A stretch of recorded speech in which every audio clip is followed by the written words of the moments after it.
Welcome to another exciting episode of Gripping Golf with your host Billy Daniels and Daniel Brumley. How are you, Daniel? I'm good. I like how you always say it's exciting. It is exciting. It is. It is. We've never done a dull episode. The only dull episode we've done is the one I did by myself. It got horrible reviews. Did it? Yes. What was it about? Awful. It was me talking. It was when Tiger won the Zoho, and it was me talking about his 82 wins. Really? And I was like scrambling to try and bring up stats, and it's just terrible. Was that a tweener when I couldn't? Yeah, it was in between the weeks where we just were having trouble. How'd you get feedback on that? Like, just my friends. Oh, Yeah. Okay. My friends were like, that was awful. Don't ever do that again. Ouch. They were like, your passion wasn't there. Burning you, huh? Daniel wasn't there. Yeah. Hey, no, the one thing I will say about my listeners or people that I've brought into this, they will be very honest with me. Sounds like we have similar friends. Yes. First off, someone mentioned that the intro music was terrible, so we have now changed that. We have. It sounds a lot better. It sounds way better, Yeah, I think. So I think so too. Well, I think first let's give a big shout out to our sponsors, Senior View and Sycamore Ridge. We're currently here in the Senior View offices, and our CEO, Tim Donnelly, is actually right outside the window. He's so interested in listening that he's actually here during the live recording. It's pretty awesome. It's pretty amazing. Yeah. It's nice to have this support from everybody. It is, This yeah. is pretty cool that we're able to do it. So Absolutely. thank you all. Yeah, absolutely. And then Sycamore Ridge, beautiful course covered with snow right now. Yeah, starting to get a little melt. I'm so Yeah, ready. I know. I'm ready to get out there. Driving me crazy. Yeah, I know. Yeah. You look like you're ready to get out there. Yeah.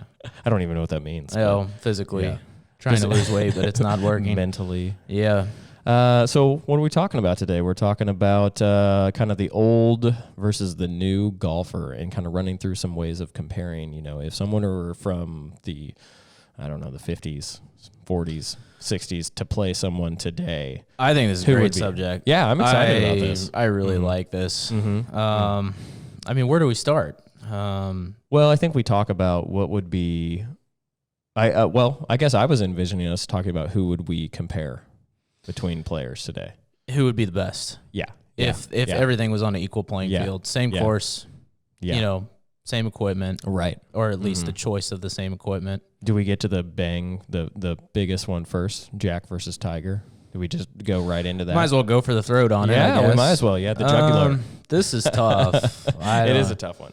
I mean, this is a real hard one. And FYI, for all the people who are listening and or watching, we've got the golf up on the Farmers Insurance Open right now out at Torrey Pines. We're kind of watching that. Oh, yeah, keeping an eye on it. Yeah, it's Tiger Watch. Yeah, and we're also going to do, kind of sidebar, we're also going to give you an idea of each tournament every week, who we think might be the winner. I love this. We'll go into that. But back to that kind of old versus new. So Jack versus Tiger, maybe it's a little bit too much, but I still like to review. Okay, what it encapsulates the comparison between the two. Right. So you've got equipment, right? So number one, equipment. So we're going to talk about obviously the meaning equipment has changed. Equipment has changed. So from the time Jack was in his prime to the time Tiger is in his prime. Yep. Okay, so we're talking equipment. So you're talking club head. Right. Persimmon wood versus, titanium, obviously huge difference. Steel versus, they're not quite I don't think we're going to go back to the hickory stage. Right. But you never know. Maybe for a challenge. there's some, some players. I mean, I guess you could compare a lot of guys, in that early period of time. Right. Between each other. So you've got equipment, right? You got the golf ball. Right. Heck, we were even talking about some apparel. Yeah, I mean, if it's bad weather outside, that certainly is. Well, and maybe it's not so much for the Jack versus Tiger, but if you go back to like the Francis Ouimet days and the early, I think you can still make a little bit of a comparison on it, or make it a subject. Yeah, especially for the British. Yeah. You're gonna face some tough elements. Yeah, very true. It's not easy. You were just saying earlier, what's the first thing we talk about when you go out and play winter golf? I cannot swing in this in all these layers. I've got too many layers on. So there's obviously a case for what the impact is there. Right. And everything. Everything's being analyzed. in what you do and how you play the game, and it's pretty interesting. Yeah, I think the other comparison is what we talked about earlier. The golf courses, they've changed to a degree, and I think obviously this is why scores haven't really changed dramatically. Mm-hmm. You know, I mean, I think maybe I haven't really looked at it a whole lot on the professional scale. Meaning that as the equipment has enhanced, we've increased the length of courses. Correct. Yeah. But there's more to it than just length. Yeah, I agree. You know, the conditions of the golf courses are way better, which means they can be far more difficult in some ways. You know, we're talking about speed of the green, speed of the fairways, length of the rough, different types of grasses, better bunkers, positioning of trees, you know, things that you couldn't do 50 years ago. Right. You know, you or didn't know to do now. I think that is a testament to the information and data that has been collected, and I'm meaning more that we know more about what is appropriate for sub drainage in a green, and they're, you know, they might be blowing air into the bottom of a green to speed it up for the championship, and they do that, and there's people that don't know that stuff, and that's fine, but that's what we're talking about here. Absolutely, is the courses have become increasingly more difficult. But the flip side of that coin is that a lot of people could say it's a lot easier just because it's better conditioned as opposed to something that hasn't been able to be maintained quite as well, just because the technology or the ability to do so, or it's irrigation or just something simple like that is not there. Right. So it could go both ways. I think that's an interesting, and I'm going to sidebar for just a second. I think that's an interesting thing to talk about in terms of just where does golf course maintenance go in the next 10 years, in this decade. We're in a new decade, and I think that will it become cheaper to run a golf course potentially based on that you might have different data points that you're looking at. I've seen that now they have this, I've seen this, I've never really looked into it, but they have the ability to send drones out, and these drones can spot potential hot spots on greens, on fairways or whatnot. Well, all that's really doing is reducing the amount of water that you probably need to be putting on the golf course and putting it where it really needs to be placed. And then probably the next step would be, why is this spot continually always drying out? Is it because of the sub drainage? Is it because of something that we could change, keep the aesthetic, the undulations of the green or fairway the same, but apply more technology into the base, the sub drainage, so that we're not constantly, or we're keeping water in that water shed, so to speak, so that it doesn't dry out as much. So, and I think the first thing that comes to mind when you say that is the U.S. Open over at Pinehurst a few years back, where they really tried to make the golf course look like it was several decades older than what it was. Right, when Martin Keimer won. Yes, that's exactly right. I forget what year that was. Was that 2000? I would 10 say or 11? It was 11, or it was early 2010s. But you know, you had the bunkers bleeding in, and it was more like wasteland. You know, basically what you would see naturally in that kind of. And we talked about dynamic. This a little bit, but you were not a fan? I was not a fan, and I was a fan. You were a fan, and I think that's. You know, it's subjective. I mean, it's whatever you like to see. But, you know, are golf courses getting harder or more difficult based off that? You know? Yeah. Are they more difficult when they're more well manicured and then you're penalized for being in high rough? Or to not be able to get up and down? Or or, I mean, do you believe it's okay to be penalized for being in the fairway and getting a bad lie because it hasn't been maintained as much? I'm a big... Ooh, that's a really good question. So I'm not a fan of extremely high rough. I think it's too penal sometimes, because sometimes you can't even advance the ball out of that. And I'm speaking from my level of play. I'm not speaking from the PGA Tour level of play. So maybe it's not as hard for them to advance the ball. Maybe I'm not strong enough. I don't know. And I also don't like when a good shot is... Say I hit a drive, I'm in the fairway, but the undulation of the fairway, now I shouldn't have hit it where, if I knew that the undulation was so crazy that I'm being penalized for a good tee shot, and I'm having to have a side hill lie, a downhill lie, or a forward facing lie or something like that, that annoys me. And I think that kind of... I'm not saying but I'm also, I want to be clear on this. I'm not saying every shot should be perfectly level. I get that. Yeah. But there are courses I think they take it to the extreme. Too far. Yeah. Yeah. You've got a right to left hole, banking right to left fairway hard. Right. To where you got to hold a cut into the fairway to be able to make the fairway. Right. On a right to left hole. Right. And in a lot of cases, there's a lot of major championships that have been some holes have been set up like that, and they have gotten a lot of criticism. Right. But I think that also goes back into the subject that we're talking about. Yeah. Sorry, we've gotten off. No. I think it all intertwines, but yeah. I think it goes back to the comparison of the golfer and how they use their equipment to fit that golf course. Agreed. So, I'll use not all of our listeners know Sycamore Ridge, but the first hole out at Sycamore is one that I feel like you've got from the blacks, it plays very different than it does from the blues and the whites when the blues are forward. The blues are not always forward, but I think there's the flat area up top, then there's a slope down, and then there's a flat again. So if you've played the course enough, you know that if you're playing the whites or the blues and the blues are forwards, you don't need to hit a driver off that tee. You can hit a 4 or a 5 iron off that tee, and it'll roll down. Now you go back to the blacks, you can be on that downhill portion from a driver from back there. And that's what I don't like but that's my fault for not playing it perfectly. But at the same time, if I hit a drive right down the middle of the fairway and I'm on a sloping shot, that annoys the heck out of me. Yeah. I mean, I can see that.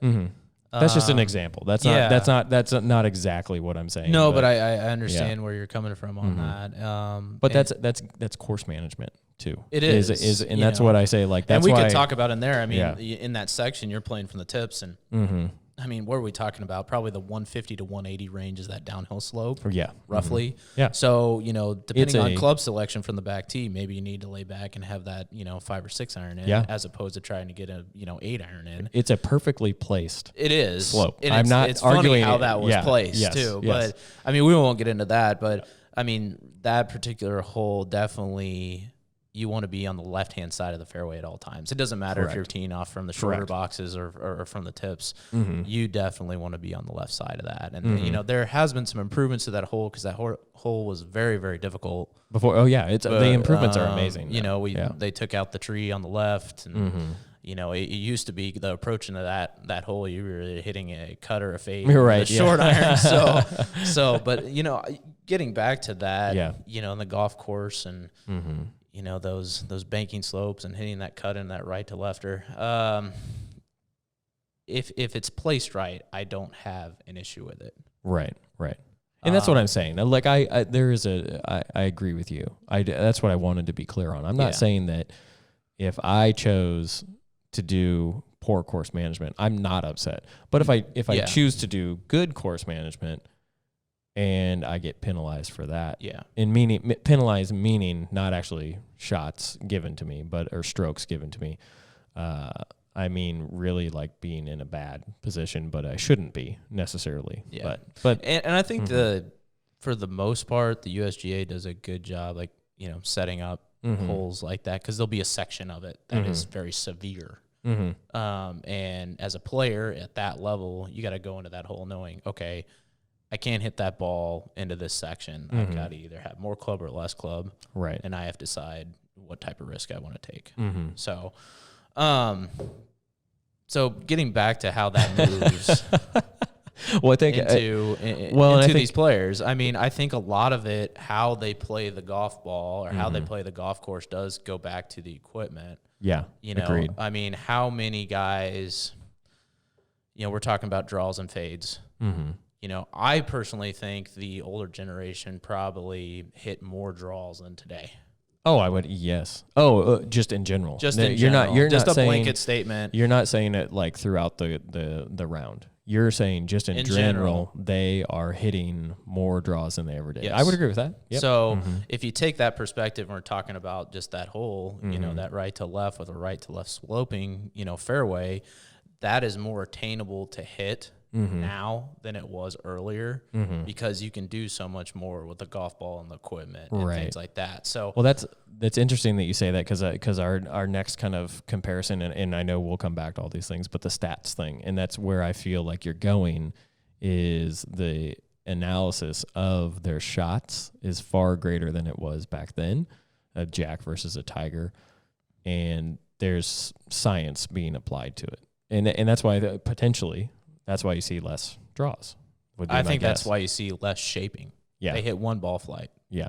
Well, yeah. I mean, now not that they can't hit more than one not that ball, they can't, but it from a consistency standpoint, it makes it a lot easier. Which is a great advice to any golfer: is eliminate one side of the golf course. Yeah, have a miss that you know is going to go a certain way. And with equipment and things like that in the past, they had to work it one way or another. Right. It wasn't really an option. Right. So you had sharper dog legs, shorter holes, different ways to attack things. Right. It is more of a power game. I mean, that's my belief now. Yeah. It is far more of a power game. Look at the Koepkas of the world. I think you're left in the dust if you can't perform and get the ball out there. Yeah. Well, I mean, you got Jordan Spieth. Has been, he hasn't been, not that he's not been an impact in the last few years, but he's becoming less of an impact since that 2015 dominant year where he won. So I think it was 2015. And that's kind of why I like the British so much. Mm-hmm. Yeah, it's more level playing field. Well, everything's a little firmer. Everything's a little faster. Everything's a little less manicured. Right. You can play a lot of different shots. I think it's a lot of fun. I mean, I'd like to see guys not only fly it to the green, but also hit it well short, hit low, hit high. It's really interesting to see that tournament played when you're watching, the normal golf, the normal PGA Tour year round. It's very different. It's very different. Yeah. And I think that's why potentially part of the reason why U.S. struggles so much in the Ryder Cup. I agree. Yeah. Is the different shots that are played or utilized in the British Open, and then anyone on the European side, they just seem to have more of the ability to shot shape. A little bit more second nature. Yeah. Well, I think their tool kit is bigger when it comes to shots. I'd agree with that. Yeah, that is not a slam on anybody that's on the PGA Tour, or not saying that Americans just can't do that. I think it's fewer and farther between on the PGA Tour versus the European players, or I guess I should say U.S. players versus European players. I agree. But yeah, that's interesting. I think another thing on our list as far as comparing these golfers together is,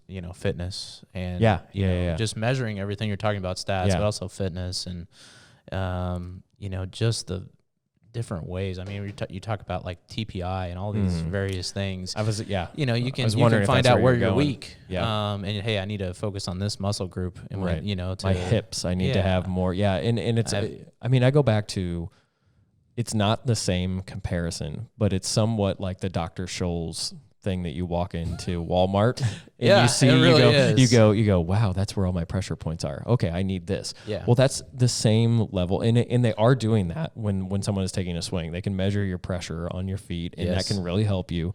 The other thing they can do is they can body heat map how your muscles are operating. Like you just said, is I'm weak in this area. I need to go train my glute muscles to be stronger because I can't make that turn, or I'm disconnected because I don't have enough power in my body, which I think that is amazing. It's fascinating. Does it all make perfect sense to me when I read it or listen to it? No, but I understand the gist of it, and I'm just in awe and amazed that they can do this. Yep. And the average golfer can't really do that because it's so expensive to do some of these things. Yeah, it's pretty amazing what they can measure and what they can find out, and then you start doing those exercises. You're like, man, I am really weak there. Yeah, you're like you're like shaking. Yeah. Yeah. And the last the last thing you put up there that we talked about was competition level. Yeah. Is it really comparable? I don't think so. I don't think so either. I think it's harder to win now than it was many years ago. There's not as many people doing it. Right. And when you say that, you actually just hit the point that I was going to say. There's more players in the game. There's more good to great players than there was in the past. And there's also a lot more on the line, too. But I think the competition level is far, far higher. Right. So, I think we were kind of talking about it a little bit before the show is, are the 1 through 10 golfers in the world, would they be competitive with Jack up front, same equipment, same everything? I think there's a few back in the day that I think, in my knowledge of all the players is not as great as yours. I would say, why do I always put myself down first? I don't know why you say that, because I think you have just about as much knowledge as I do. I think if I'm going to name players that you would compare to the top 10 today versus back then, I think Jack, Arnie, Gary, Sam, Byron, and I'd actually throw Tom Watson in there. Hogan. I mean, he's obviously he's a little bit before that era. Yeah, but Hogan's my go-to. That's kind of where he's my favorite player of all time. I just liked his non-give a crap attitude, and he was an a-hole too. Mm-hmm. So I don't know if he truly was, but he just didn't care. Seve. Yeah, Seve Weiskopf. Yeah. I mean, we could go into a lot of players. Yeah. And I think they'd be very competitive for sure. Mm-hmm. I just think their swings and how they played the game is quite a bit different just based off of the equipment they had in their hand. Yeah. Why? Okay, so what do you think would happen if you took Ben Hogan and put modern clubs in his hands? I think he'd have to learn a little bit, but I don't think it'd take him long. I agree with you. I don't think it would take him long, but I think defining that time period is kind of interesting because it's going to be way longer than I think either one of us would maybe care to admit. Yeah. And he's not, I don't know if he's such a great example of, he was not a big reverse C guy. Right. So if you take someone that's more of a reverse C guy, and put them into that situation. So Jack or Jack's not huge. He's got a little bit of it for sure. Johnny Miller. Johnny Miller was one of the best iron players probably of all time. I think you could throw that out there. I mean, that's my belief. I don't think there are too many people better. But I think the Woods would be. There's been better commentators. Yeah, a lot better. Like these two guys. I think honestly though he was pretty good. Oh yeah, I agree. At saying what needed to be said. I need to go back and look at his career. We talked about that a little bit. But I need to go back because he's not necessarily on my list. I know he should be on my list of great players, but it's just because I was disconnected from his time frame when he was a great player. For a stint of time, I think he was one of the best ball strikers of all time. Yeah, I agree with that. I would like to go revisit and look at what he did in videos of him and stuff like that. It's pretty amazing. Yeah. I like watching a lot of tape of older players and just seeing, the differences between now and then. Yeah. And it's certainly there, but a lot of the mechanics too are the same. Yeah, I would agree with that for sure. And it's interesting because the iron game itself, the equipment, it has progressed and it has gotten better. And we talked about that with what I just recently purchased. Right. But for a lot of these guys, they're not going to change, to something that's a little, have a little bit extra cavity on it. Right. So that is not the biggest change. I think you would see it, there is some weight differences and whatnot. And I think the level of forgiveness in the clubs could it's be there. A huge. I think that's the hard thing for. It's hard to quantify. Because they were missing shots, but they just weren't. To us they looked okay, but they're misses, and the impact that the equipment has today is that forgiveness is much greater than it was back then. But I think that they'd have to get used, just to like what you said of I don't know if I'm going to be able to shape the ball like I used to be able to. So maybe it wouldn't be an advantage to have less or more forgiving clubs. I think the where it makes the most probably sense and something that I don't think a lot of people think about is the 4 rounds and the stamina that you have to play those clubs. If you ever went out and just for the heck of it played Persimmons Woods and Blades, they're older. If you got an old Hogan set lying around, it wears on you. And I would think for them, rounds 3 and 4 would be a lot easier. Right. You know, and I still, looking at Jack, in his younger days, and some of the recorded drives. They were talking about on. He kind of had a little bio that was on Golf Channel I was watching the other day, and they recorded a long drive. I think it was at the PGA Championship, and it hadn't been done in like 40 years or something like that. He hit it 341. Oh, wow. With a persimmon head and a steel shaft. That's amazing. Yeah. And then Louis Oosthuizen, 40 years later, roughly, I believe, it's at 340. And you're just like, well, maybe the wind was blown. Who knows? But right. Still. That's the thing. Yeah. That's the thing that I just start to think about. I'm like, wow. Yeah. So he could have played with better equipment and could have let off of it. And had the same hit result. It just as far. Right. Or have the same result. Right. And which goes 100% with your point of it would have been easier to play the 4 rounds. It's now easier, to play. So, it's not, that's a bad way of saying it. It's not easier. It's less fatigue on the body. Fatigue. Yeah. So I guess what I'm saying, if I was to take a side on this, and I'm talking about Jack, I think Jack would have been better. Yeah. Than the current players. And I think Jack would have beat Tiger. And that's my opinion on it. That's interesting. Yeah, I can't say that I disagree. It's hard to say. You could argue it either way. Right. You can't say you're right or wrong. But when I look at all of it, and I'm just, you'd probably have to go and put each player. So you'd have to take Tiger, put Tiger back in Jack's prime time, and then you'd have to take Jack and put Jack in Tiger's prime time. I'd only go forward. I wouldn't go back. No. I wouldn't Tiger going back. Well, I'm just saying I think that makes it a fair comparison, is put Tiger back in Jack's day with the same equipment that Jack was playing, see what happens. There's clearly going to be a learning curve for both of them, whatever direction they go, and this is not possible until time travel has been invented, which maybe it will be. I mean, I could get technical here, and the reason I'd say Tiger would not be as good if he went back is how far stuck and underneath the ball he was when he was a younger player, and then after he had his great wins in the 2000, he kind of had some tough times where he got real underneath the plane. I think he would have struggled. Yeah, with that against Jack. Yeah. But I mean, if we're gonna go back and forth on it, as far as someone going back in time versus someone going forward, right? I mean, I'm just saying that's probably the only way. It be a fair. It would be. Analysis. It'd be very interesting. Yeah. But I think most of the guys that are today's player would struggle with the older equipment because they haven't been in that area where shape is such a huge thing. Yeah. I mean, it's huge. They don't shape the ball much now. Right.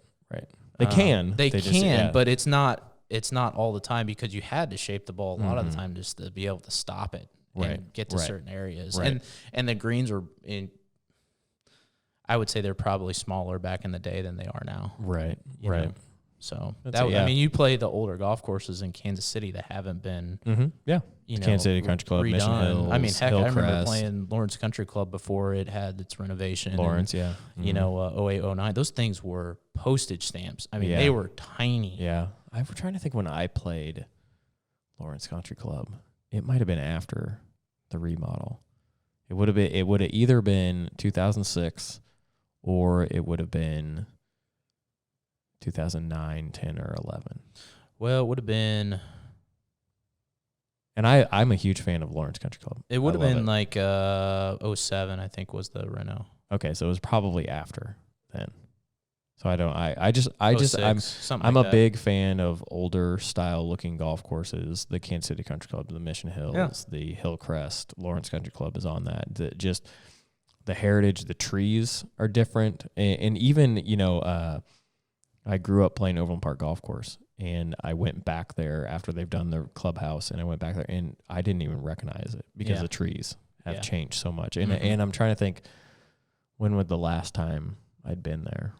I mean, it would have been 2011 or 12. So it's been 8 years since I've probably actually been on that golf course. But just standing on the backside of the clubhouse and looking out with an area that I was always very familiar with because I started working there when I was 16 until the time I worked there 8 years. And so I knew every bit of that. Driving by it now, I'm like, I don't even recognize it. Yeah. It's crazy. And it hasn't even been that long. We're talking less than a decade. So do you believe golfers would have more trouble moving forward in time or going back?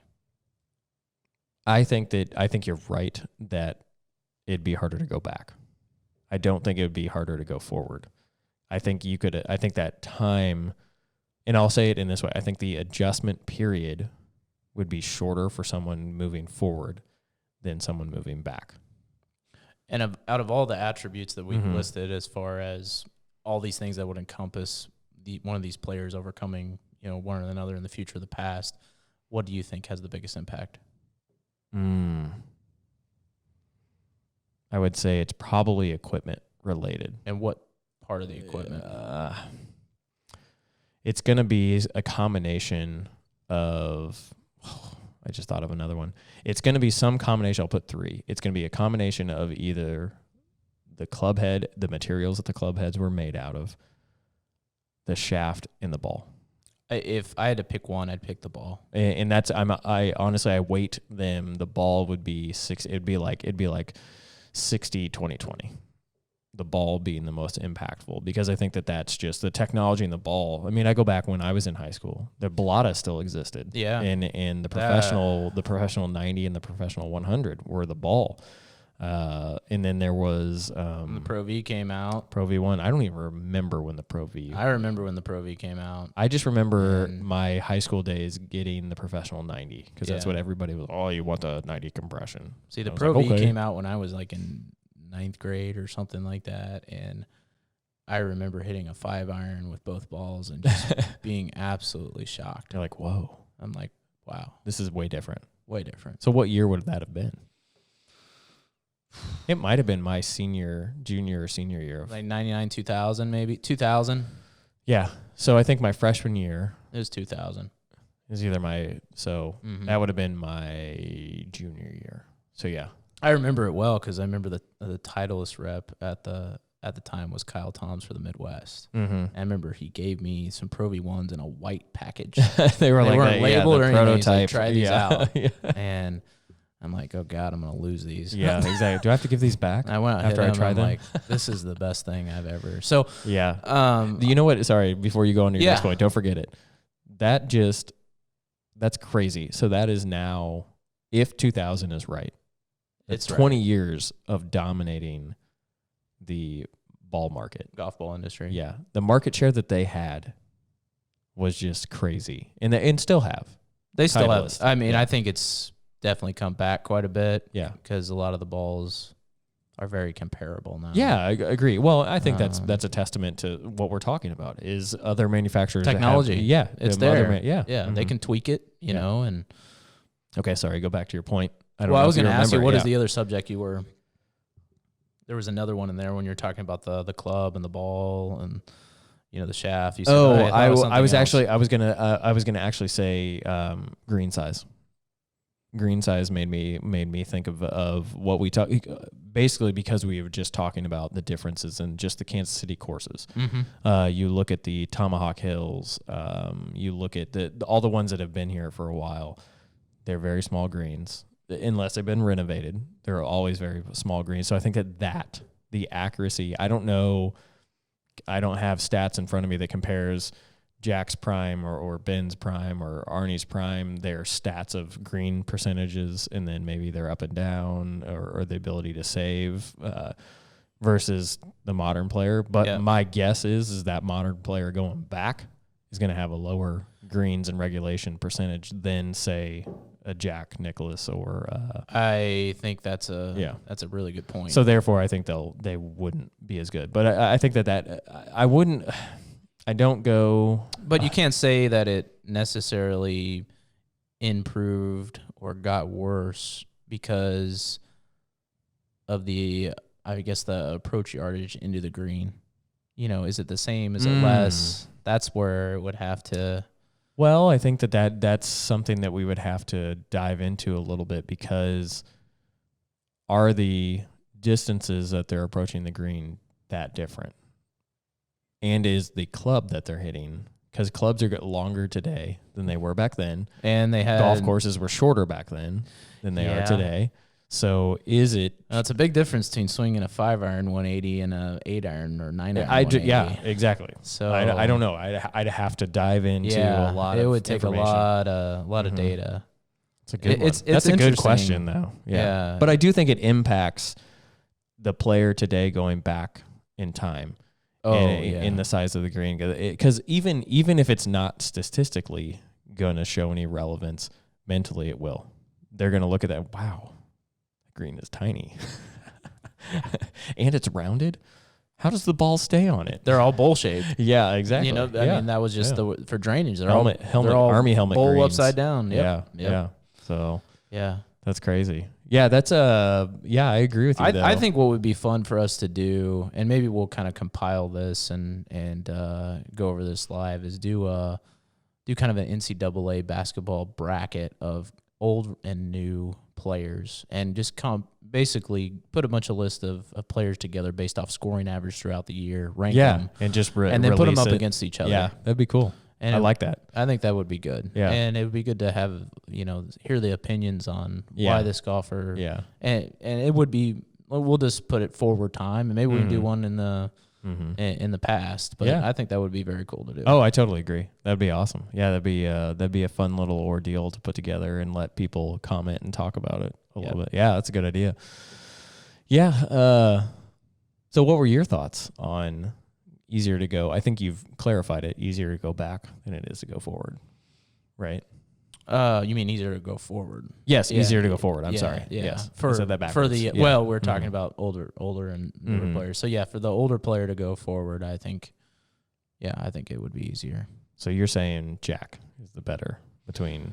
Yeah, I think there's a lot of others that could be really good too. I don't know. I'd have to look at it on paper. And look at all the different players, because I think there's a lot of players from many years ago that would be very competitive with newer equipment. I mean, really good. Like a Sevi.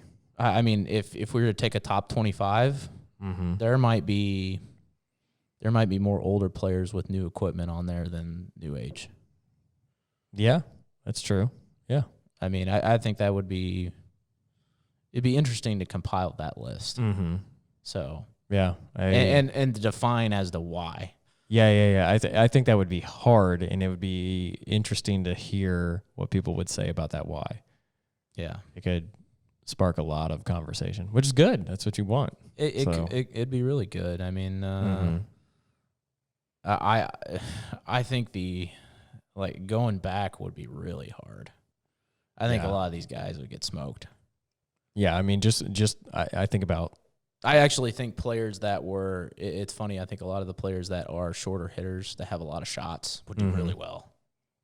Yeah, I think the courses were tighter back then. I think the greens were harder to hit. Yeah, I see why you're saying that. Yeah. I think it would be interesting to see just, hey, clearly it can't happen, but if they could all play together, just take like your top 25 and or 36 or whatever, and just see what happens. I mean, it would be cool. Cut a normal field in half. Yeah.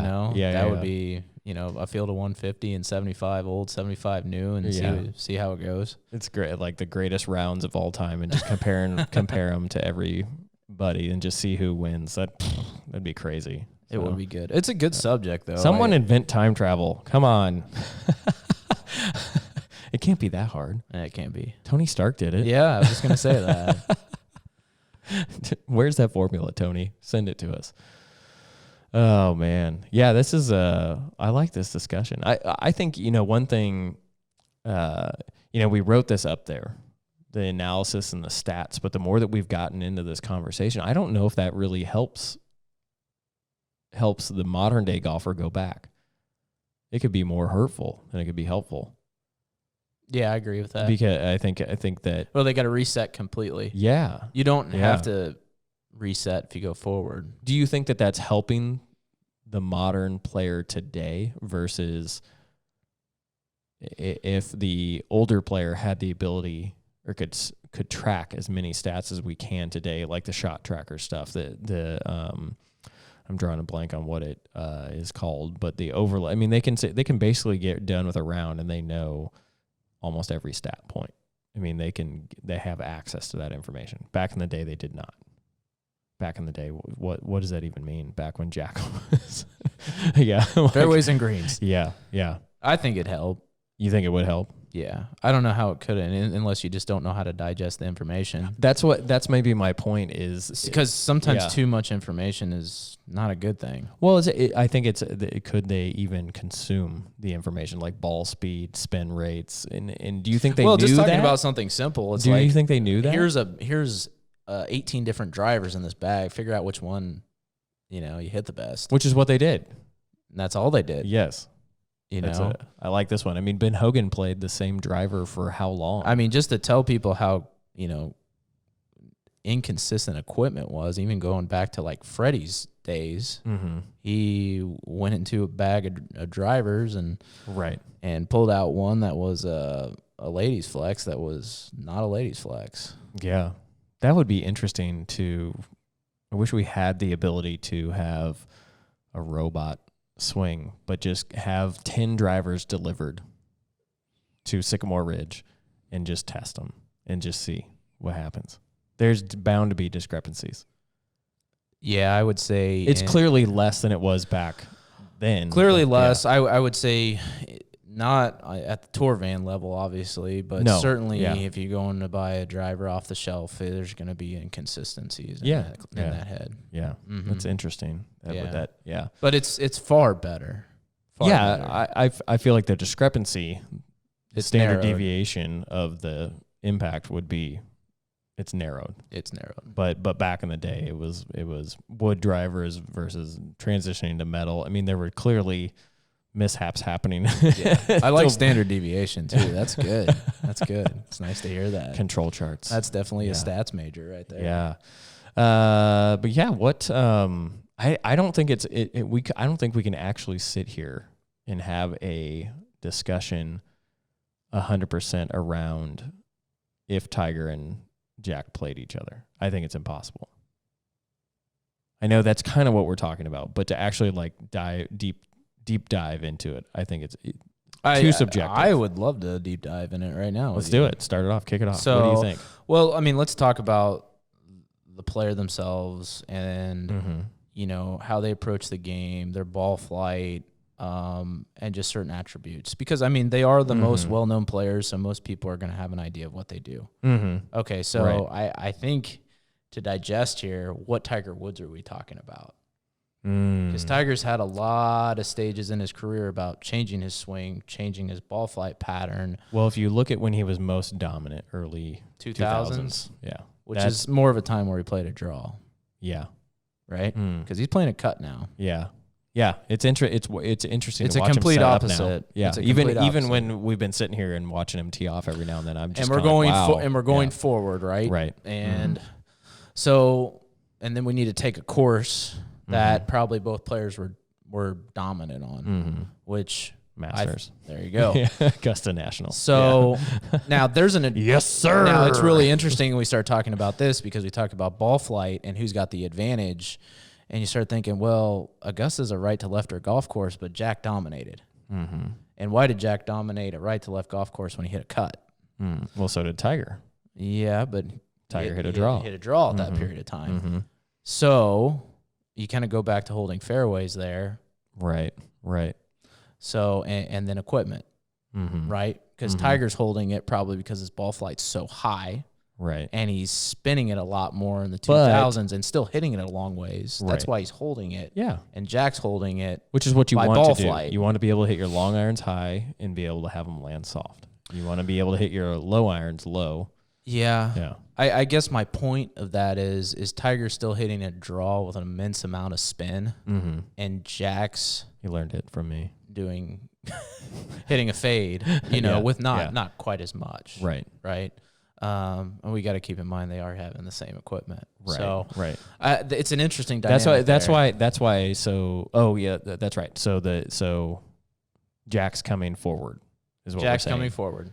That's okay. That's where my brain was partially. So Jack's coming to 2000. Jack's coming to 2000. So his ball flight could be drastically different. Could be higher.